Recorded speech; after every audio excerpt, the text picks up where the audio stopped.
Hey guys, welcome back to the channel. I have really good news for you. I'm not dead yet. My mom and dad hasn't killed me for bringing more junk to the place, so that's definitely a plus. Let's go ahead and get some stuff together and to work on this junk, and I'll show you what it is. So this is a special type of grease fitting that goes on the end of a grease gun. It's meant to lube certain places that's too big for maybe an Alamite or a grease zerk. So we're going to go ahead and get this put on our grease gun here. All right, I'm just going to have to be honest with you all. Having a mobile garage to work on things has been awesome. And of course, it'd have to be metric. Hey, but we got that taken care of too. We're not cavemen, SpongeBob. We have technology. I don't know why I was sitting there fooling with them stupid 2 wrenches when all I do is put in a vise. Another plus. We're going to go ahead and get this off, and I'll show you how this new one goes on. It goes the same exact way. If I can find it. Ah, in the pocket.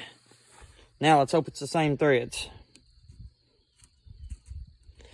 And it is. Well, I guess I can show you what we're going to be working on.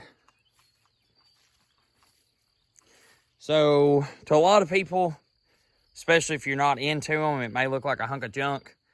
And I'm not going to sit and argue with you if you do think it's a hunk of junk, because it's a good chance that it probably is. But this is a 1210 David Brown. When I bought it, it's not because it was a 1210, it's because this right here. It's a 4-wheel drive 1210 with a Kramer front axle.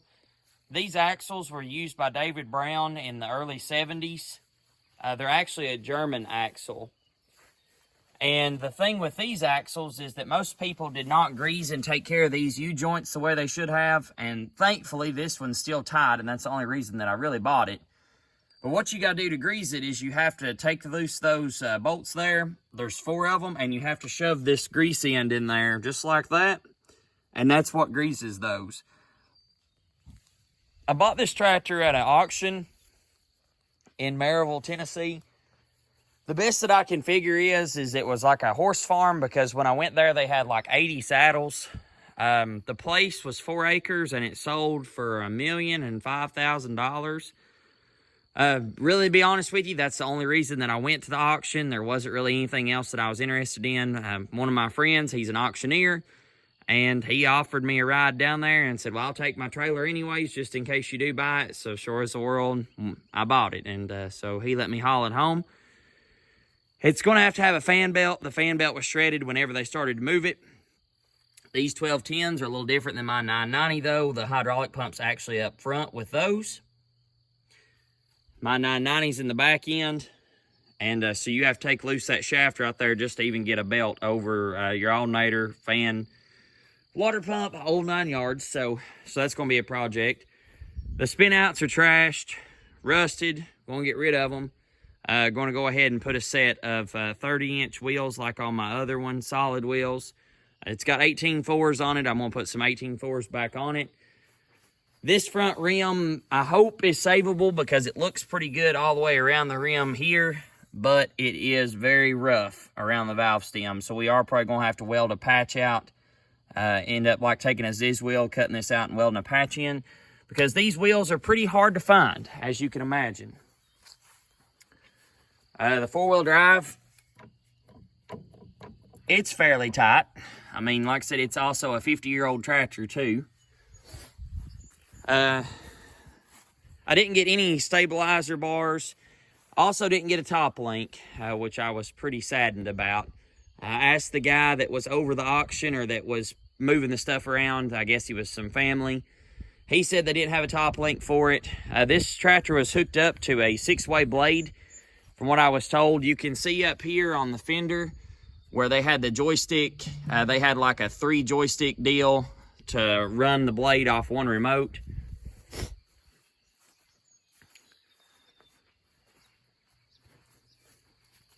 But yeah, I don't know. We'll just kind of have to see where our projects take us. But that's the newest edition. Going to have to make me a grill. Seems like every David Brown, the grill's missing. Right there is the hydraulic pump, by the way. Going to have to do some sheet metal. Some sheet metal work. I actually do have the other light, but the garments are basically rotted out. But mechanically, the PTO works on the tractor, 3-point hitch works. Everything works. The 4-wheel drive goes in and out real smooth. Figured out how to get it in and how to get it back out. So, I mean, did I really need it? No. But was it something cool? Definitely. Now, I don't normally, I guess, tell many people what I have in stuff, money-wise, but I don't care to tell about this one because I feel like I got a pretty good deal in it. I gave $2,800 for my 990, and that was 2 years ago, and I thought I'd done really good on that deal. Went down there, and nobody showed any interest in this tractor. The $1,000 bid was hollered out, $1,500, $2,000, and then all of a sudden it started going $2,100, $2,200, $2,300, $2,400, and I was the one bidding on it at $2,400, and all of a sudden everything just stopped. And so I said, I'll definitely give that for a 4-wheel drive 70 horsepower tractor.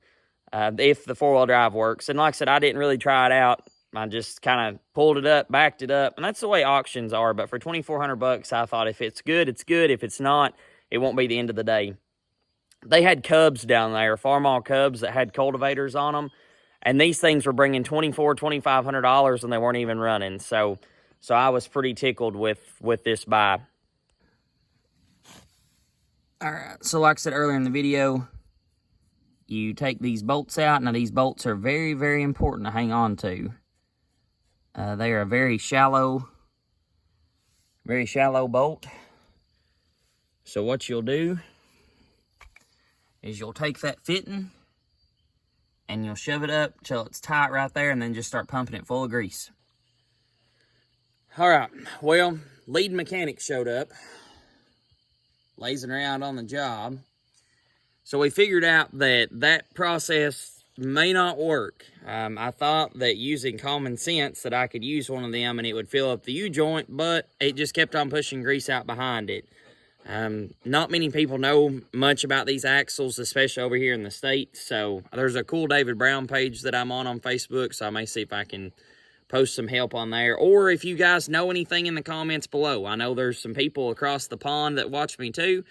If any of you all have any experience of these, go ahead and let me know of the things to watch out for, things to keep up with, because these 4-wheel drive David Browns were not popular at all over here in the States, especially ones with the Kramer axles.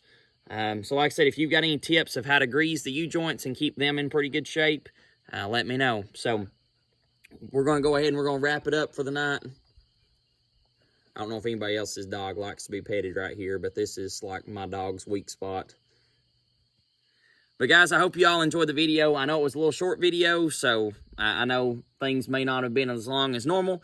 But like I said, I just wanted to show you all our new toy we're going to be playing with. So please like the video, please subscribe, and I hope you all have a wonderful evening.